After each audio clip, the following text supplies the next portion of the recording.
तो hello guys, welcome to my new video और first video in this channel. तो आज के इस वीडियो में हम लोग जा रहे हैं टॉपर मिशन 360 को पूरा करने और सोशल साइंस के कुछ वायरल प्रश्न करने, लड़ाकू प्रश्न करने, जो आपके 19 तारीख को जो आपका एग्ज़ाम होगा उसमें आपको बहुत हेल्पफुल करेगा ये 19 फरवरी के एग्ज़ाम। तो चलिए हम अपना फर्स्ट क्वेश्चन देखते हैं। तो हमारा फर्स्ट क्वेश्चन अब आपके स्क्रीन पर कर रहा है। उत्तल दर्पण में बना काल्पनिक प्रतिबिंब होता है। ऑप्शन ए सीधा एवं आवर्धित, उल्टा एवं आवर्धित, सीधा एवं हासित, इनमें से कोई नहीं। तो आपका राइट ऑप्शन हो जाएगा ऑप्शन नंबर सी, सीधा एवं हासित।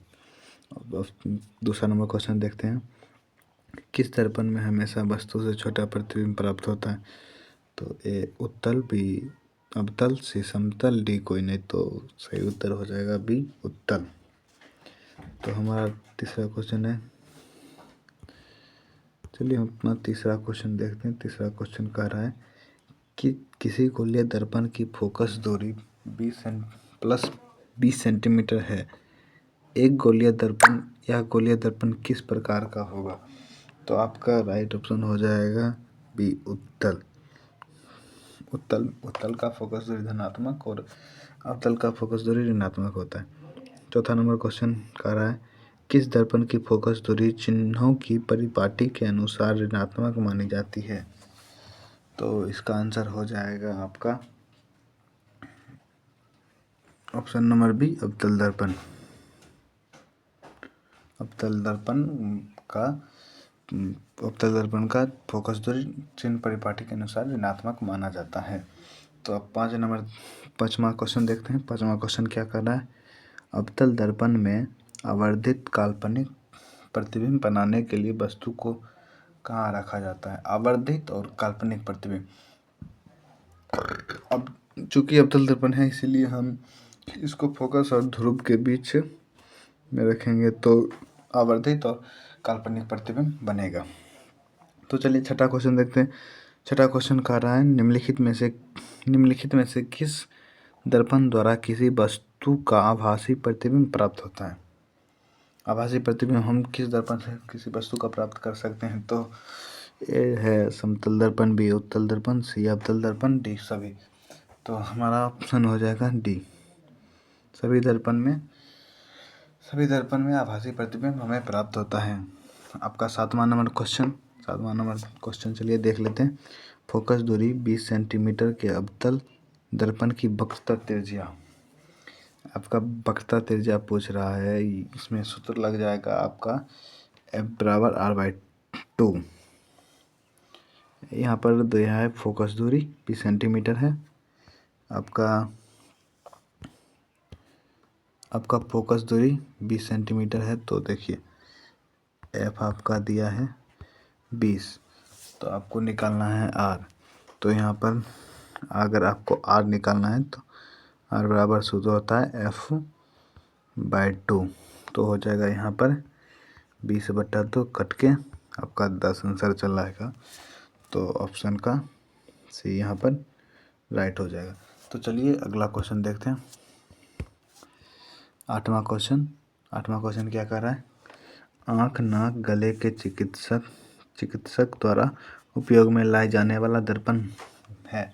आँख का, नाक के, गले बड़ा प्रतिबिंब देखना पसंद करते हैं, मतलब बड़ा प्रतिबिंब देखते हैं छोटे का, तो इसमें अवतल दर्पण का वो उपयोग करते हैं। तो अगला क्वेश्चन नंबर उत्तल दर्पण में आवर्धन का मान। उत्तल दर्पण में आवर्धन का मान हमारा हो जाता है 1/2 हाफ। उत्तल दर्पण में 0.5 या 1/2 होता है। 10वां क्वेश्चन है यदि अवतल दर्पण का निचला आधा भाग टूट जाए तो प्रतिबिंब। तो इसका सही ऑप्शन हो जाएगा, क्या सही ऑप्शन होगा? ये सीधा बनेगा, कम तो बनेगा, आधा बनेगा, इनमें से कोई।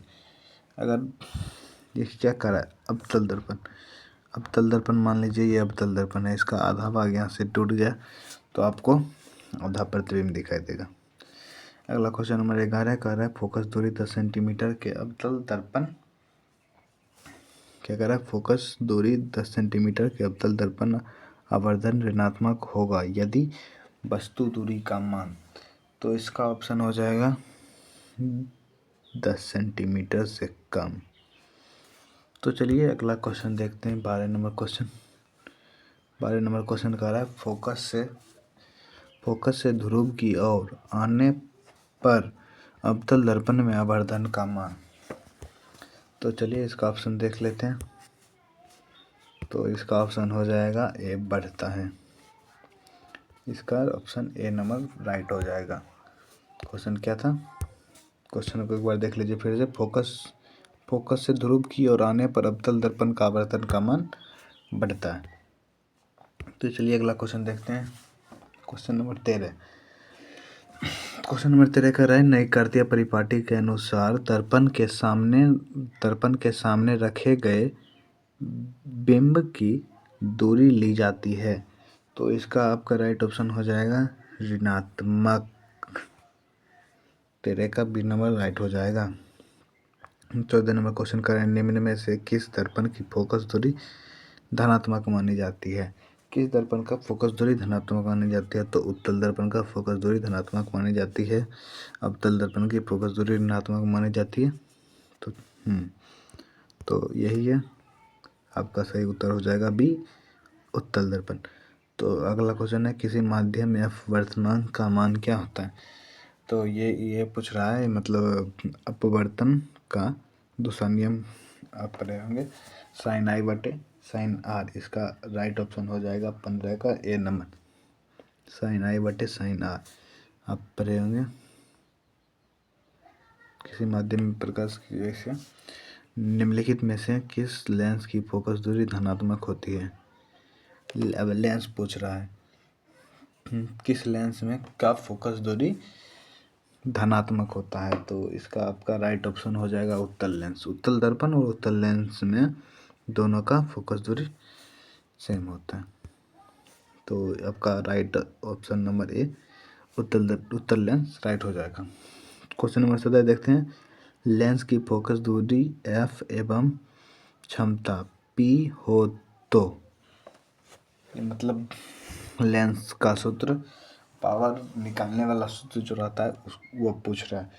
तो आपका इसका right option F into P equal 1 हो जाएगा, यानी कि बी नंबर राइट हो जाएगा। तो अगला क्वेश्चन देखते हैं, क्वेश्चन नंबर 18 नंबर क्वेश्चन क्या कह रहा है, निम्न में से आवर्धिक शीशा मैग्नीफाइंग ग्लास कौन है। तो आपका ये इसका राइट ऑप्शन हो जाएगा ऑप्शन नंबर सी, उत्तल लेंस।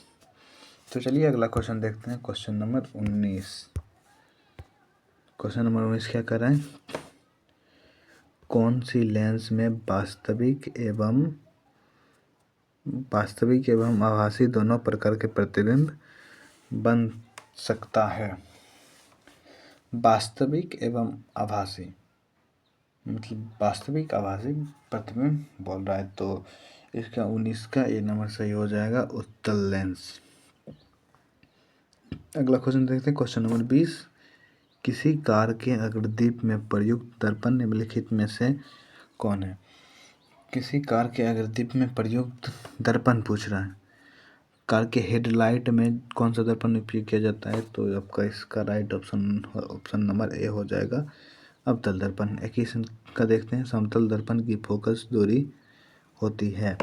समतल दर्पण की फोकस दूरी अगर आपसे पूछा जाए तो फोकस दूरी समतल दर्पण का फोकस दूरी अनंत होता है। तो 22वां नंबर क्वेश्चन कह रहा है, अवतल दर्पण के सामने वस्तु को कहाँ रखा जाए ताकि प्रतिबिंब उल्टा, वास्तविक और समानाकार। तो यहाँ पर क्या पूछ रहा है, अवतल दर्पण में क्या समानाकार का, देखिए इसको छोड़ दीजिए पूरा, अवतल दर्पण समानाकार। तो इसका आपका राइट ऑप्शन हो जाएगा ऑप्शन नंबर सी, वक्रता केंद्र पर। क्वेश्चन नंबर 23 देखते हैं, किसी अवतल दर्पण की फोकस दूरी एफ और उसकी वक्रता त्रिज्या आर हो तो निम्नलिखित में से कौन सा संबंध सही है। तो आप पढ़े होंगे एफ बराबर आर बाय 2। तो यहाँ पर हो जाएगा आर बराबर 2F। देख लीजिए कौन सही है। यहाँ पर देख लीजिए R बराबर 2F है, ऑप्शन नंबर बी राइट हो जाएगा। क्वेश्चन नंबर 24 और लास्ट क्वेश्चन। तो चलिए 24वां क्वेश्चन देखते हैं। 24वां क्वेश्चन क्या कर रहा है, एक अवतल दर्पण के प्रधान अक्ष पर चलती चींटी का प्रतिबिंब सीधा तथा बढ़ते जा रहा है, चींटी की गति की दिशा। तो इसका राइट ऑप्शन हो जाएगा फोकस से ध्रुव की ओर। क्योंकि देखिए एक अवतल दर्पण के प्रधान अक्ष देखिए बताते हैं। अवतल दर्पण ले लीजिए, यहाँ पर अवतल दर्पण लेते हैं, एक ऐसा अवतल दर्पण, प्रधान अक्ष ये हो गया, इस पर चींटी इधर से इधर की ओर, प्रधान अक्ष की ओर चींटी क्या कर रहा है, अवतल दर्पण के प्रधान अक्ष पर चलती चींटी का प्रतिबिंब सीधा तथा बढ़ता जा रहा है। तो चींटी की गति की दिशा सीधा मतलब और बढ़ता जा रहा है, तो इधर आएगा तो उसका बढ़ते जाएगा फोकस से ध्रुव की ओर, इधर से इधर की ओर जाएगा तो उसका प्रतिबिंब बढ़ेगा। तो ऑप्शन नंबर बी आपका राइट हो जाएगा। इसका बी नंबर राइट हो जाएगा।